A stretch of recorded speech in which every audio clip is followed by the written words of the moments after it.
Comprar ações desde cedo pode ser uma das melhores escolhas que você vai fazer na sua vida se você de fato pensa em se aposentar bem, de forma tranquila e se aposentar cedo. Mas também não adianta começar a comprar qualquer ação, você precisa entender qual é a ação que você está comprando, saber analisar aquilo. E hoje eu quero te dar 5 dicas rápidas de como analisar as ações.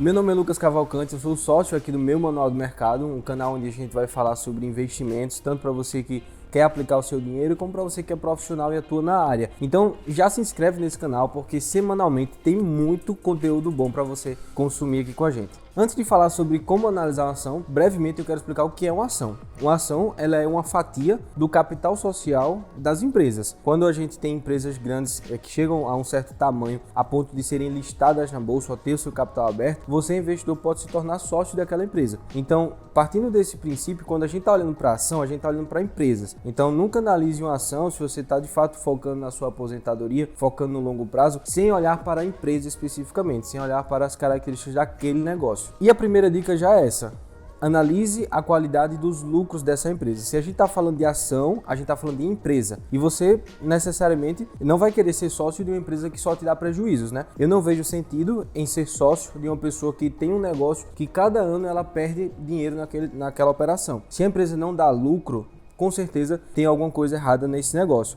Então, quando a gente vai olhar para a ação, a gente não pode apenas olhar para valorização nos últimos 12 meses ou talvez a entrega de juros sobre capital próprio, dividendos. Você tem que olhar para o crescimento dos lucros, porque afinal de contas é isso que mantém a empresa crescendo no longo prazo. No curto prazo, o que pode fazer uma ação crescer é qualquer coisa e ao mesmo tempo nada. Então, desde notícias, especulações, até mesmo erros operacionais podem fazer o preço de uma ação subir ou cair no curto prazo. Mas a longo prazo, o que vai fazer uma empresa crescer, o que vai fazer o teu patrimônio se valorizar é o crescimento dos lucros. Então não tem como comprar ação pensando em longo prazo sem analisar a qualidade dos lucros das empresas. E quando eu estou falando de qualidade de lucros, eu estou falando, por exemplo, da recorrência com que a empresa divulga lucros. Você pode, por exemplo, ter uma empresa que entregou prejuízo em um ano, prejuízo em outro, de repente entrega um lucro e aí volta a entregar uma série de outros prejuízos. Você não pode analisar apenas um lucro específico em um ano. Da mesma forma, uma empresa que entregou recorrentemente bons lucros,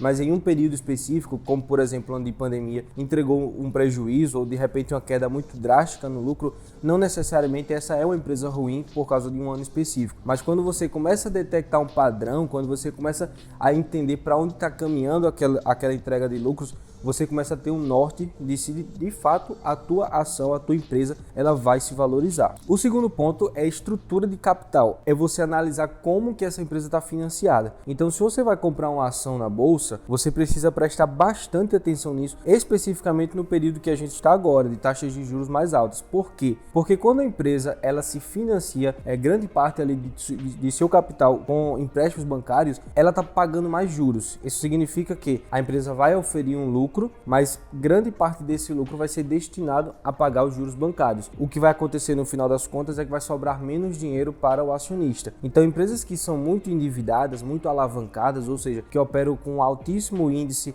de empréstimos bancários no seu capital social, podem ter dificuldades de crescer, especificamente no cenário que a gente está passando hoje. Por exemplo, Warren Buffett, ele é um investidor que detesta empresas que têm muita dívida. Por quê? Quando você tem muita dívida, sobra menos para o investidor.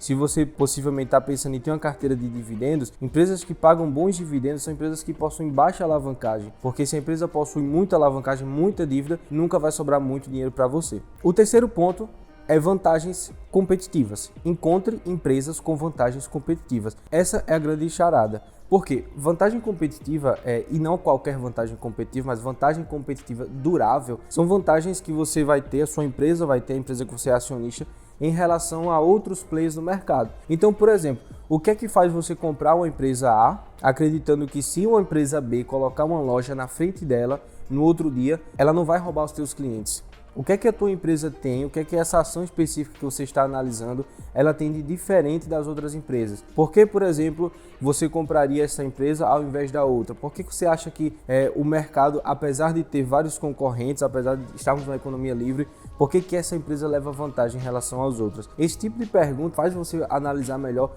a característica do produto e do serviço que essa empresa entrega. Se essas empresas não têm um diferencial, muito dificilmente elas não vão sobreviver à concorrência. O Warren Buffett tem um exemplo que eu acho fantástico. Ele chama essas características, né, que são as vantagens competitivas duráveis, como se fosse aquele lago que tem ao redor dos castelos, onde ficam lá a princesa e o príncipe, ou seja, aqueles lagos que ficam ao redor do castelo, eles são cheios de jacarés e piranhas, ou seja, os invasores não conseguem chegar até ele. Warren Buffett, em algumas reuniões da Berkshire Hathaway, já chegou a usar esse exemplo para falar das empresas que ele investe. Por quê? Porque são empresas que possuem essa proteção.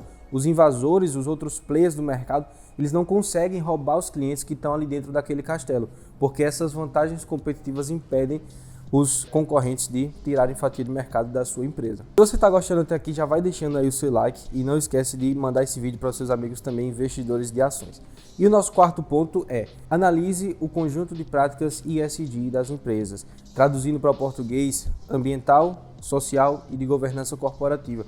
Empresas que não têm responsabilidade socioambiental e também não respeitam boas práticas de governança corporativa são empresas que são fadadas ao fracasso. Então, por exemplo, empresas que se envolvem em escândalos de corrupção, fraudes de balanços contábeis. Assim, esse tipo de caso, quando acontece, é muito difícil do mercado esquecer. Quando a empresa frauda um balanço, quando um diretor é demitido, é exposto no caso de corrupção, muito dificilmente aquela empresa vai conseguir recuperar aquela imagem no mercado financeiro e muito dificilmente o preço dessas ações vão subir. Então é interessante que a gente observe tudo isso antes de ser sócio dessas empresas, porque afinal de contas, lembre que a gente está falando de empresa, a gente está falando de sociedade. Então você não ia querer ser sócio de uma pessoa que na sua cidade já é conhecida por ser um picareta, uma pessoa que faz qualquer espécie de esquema para poder ganhar um pouco mais, para poder tirar um pouco de alguém. Se no mercado de ações a gente tem empresas onde diretores e pessoas que estão em algum cargo de gestão ou administração cometem esse tipo de prática, então necessariamente eu mesmo nunca seria sócio,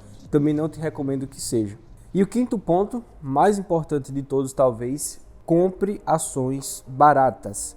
O conceito de um bom negócio é você comprar uma boa empresa, e quando eu falo uma boa empresa, é uma empresa que passou por esses primeiros 4 pontos. Então, a empresa que tem qualidade de lucros, é uma empresa que possui uma estrutura de capital muito light, muito leve, uma empresa que possui vantagens competitivas em relação aos seus competidores no mercado e que também possui um conjunto de práticas ESG que mantém a credibilidade da empresa no mercado. Se essa empresa possui tudo isso, passou por esse filtro, você pode considerá-la uma boa empresa. E aí você pensa, poxa, encontrei uma boa empresa, vou comprar ação? Não.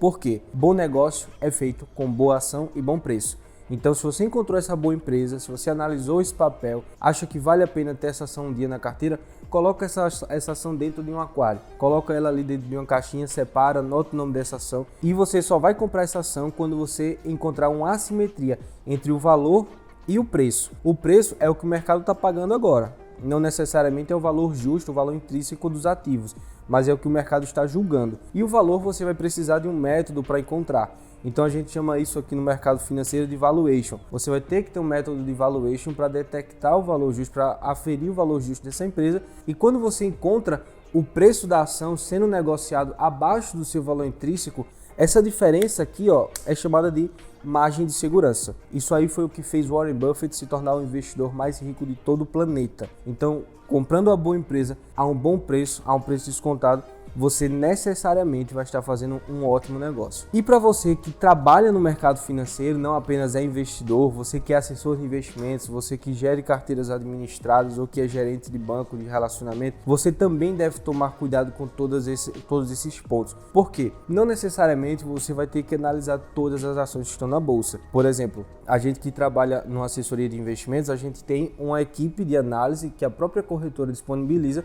que vai fazer todo esse trabalho. Mas você não pode apenas replicar ou apenas enviar esses relatórios para os seus clientes. Você precisa também entender, saber ler um relatório como esse, saber conversar com o cliente sobre a empresa, conversar com o cliente sobre o preço, para que o cliente possa ter segurança em você. Porque afinal de contas, você que é assessor de investimentos, você que faz a gestão administrada de carteira, você que é gerente de relacionamento, é você que vai lidar com o cliente.